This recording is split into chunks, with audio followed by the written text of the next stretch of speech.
না আমি তো কিছু বলিনি। না না না থ্যাতা থ্যাতা রি বাবা, সেই বলে না ধান ভাঙতে ভাঙা কুলো, ওই হয়েছে কেস।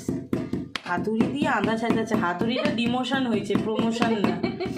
ওর যাওয়ার কথা ছিল ফ্ল্যাট তৈরি করতে, ও আইছে আদা থ্যাতাইতে এখানে। দেখো না বাড়ি, এটা দিয়ে ঠাস করে বুঝতে পারবি। আর এই কার ঘরের না, এই যে এটা যত রাজ্যের এই সমস্ত আলবেলা জিনিসপত্র, এই মানুষ ছাড়া আর কারোর বাড়িতে। এ মা আদা এখানে দিয়া দিতেছিস কেন? আদা এখানে ফোটা। না না ওখানে ফোটাবে না, ওই যে ওই লোকটার মতো আমি এমনি চায় দিব, ভালোই খেতে লাগে রে।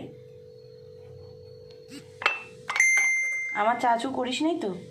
এরকম টুম করে আওয়াজ হয় কেন? মেসেজ আইছে আমার। তুই খাবি না চা? দুধ চা খাই আমি, এসব চা খাই না। বড় লোকের চা তো আবার আমি খাই না।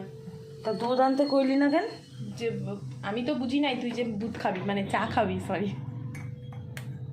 না আমি দুধ চা ছাড়া খাই না। দুধ চায় বাবা গ্যাস হয়, আমরা আবার দুধ চা খাই না।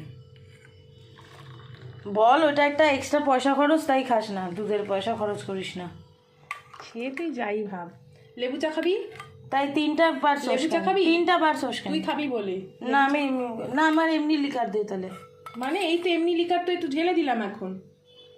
কে ভাই খাবি? তাহলে বসাবো। বইলা বইলা খাবার খাই না।